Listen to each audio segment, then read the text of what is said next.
Sobriety Essays number 12. Dear Friend. Dear friend, my name is Chuck and I'm an alcoholic. I am not writing you for you, I am writing you for me. Though you and I shared just a few minutes together, I care about you. I haven't experienced some of the things that you have experienced, yet I have experienced some of the feelings that you have experienced. I wanted to tell you a little bit about me. About 5 years ago, at 11 o'clock at night, I was sitting on a park bench near my house. I was sitting there looking up at the moon and wondering how I ever ended up where I ended up. I was trying to decide why I shouldn't kill myself or why I should go on living. At 11 o'clock at night, my 17-year-old daughter rode up on her bicycle and found me sitting on the park bench, and she asked me to come home, that she and my wife were worried about me. As I stood up, a gun fell out of my pocket onto the ground. The look of hurt and disbelief on my daughter's face I can still remember. I knew that I had left another emotional scar for my daughter to carry. I was a failure as a father one more time. I went home to a house where the marriage was all but destroyed. I was a failure as a husband one more time. I knew that I was emotionally dying and spiritually dead. I had no God. I was alone, so terribly alone. I had no self-respect left, no dignity. I had no purpose in life and wondering why I had ever been born. I was an absolute zero. 2 more years of drinking went by. I went to a good psychologist, and after 6 months of therapy, he told me I wasn't an alcoholic. Inside, I was still dead, for I didn't know how to be honest with me or another human being. I knew inside that I had a drinking problem, and I wouldn't admit it, even to me. In April of 1984, I made a contract with myself, to see how long I could go without a drink. A deal between me and me.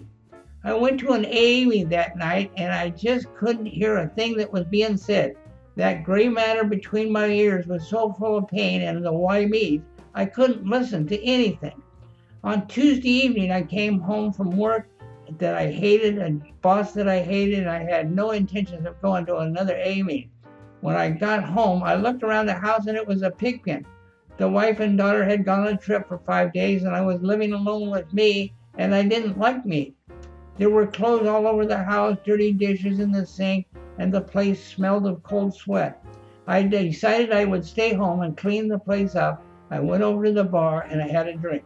With all the willpower at my command and education I thought I had gone 43 hours without a drink. I couldn't even go 2 full days without a drink. I was an addict. I was addicted to a drug called alcohol. I was crazy and insane. The insanity was I was drinking to solve problems that were caused by drinking. I went to seek help, for I was helpless and hopeless and insane. 13 months later, my wife and my daughter and I were walking home from a movie theater. We were all holding hands and laughing about the movie.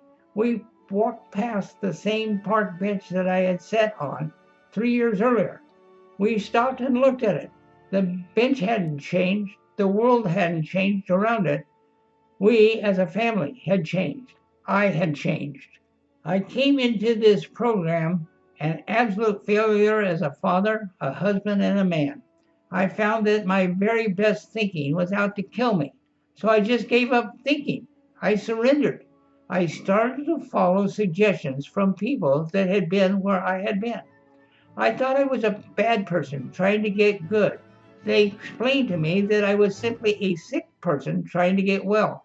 I had a disease called alcoholism for which I was not responsible.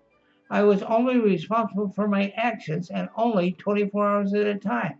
I am not responsible for my next drunk. I am only responsible for the first drink and only for 24 hours at a time.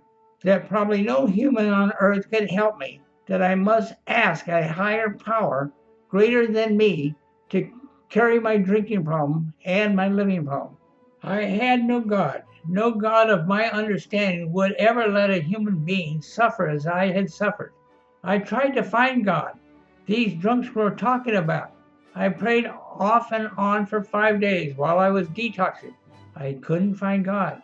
I told one of these drunks I couldn't find God, and the man told me to quit trying to find God, that maybe God would find me. I quit looking for God and started praying to God. I prayed the alcoholic prayer. God, please help me. That was over 3.5 years ago. I would like to share with you some of the things I have discovered in that time. I have discovered that I am no longer alone. I have discovered a little self-respect and dignity. I have discovered I am not responsible for other people's feelings or their actions. I was not responsible for the success of my marriage. That tomorrow is none of my business, and the guilt of my yesterdays belong to God. I discovered what other people thought of me was none of my business. I quit worrying about what other people would think. I am only responsible for my actions, and I am responsible for the first drink, and only for today.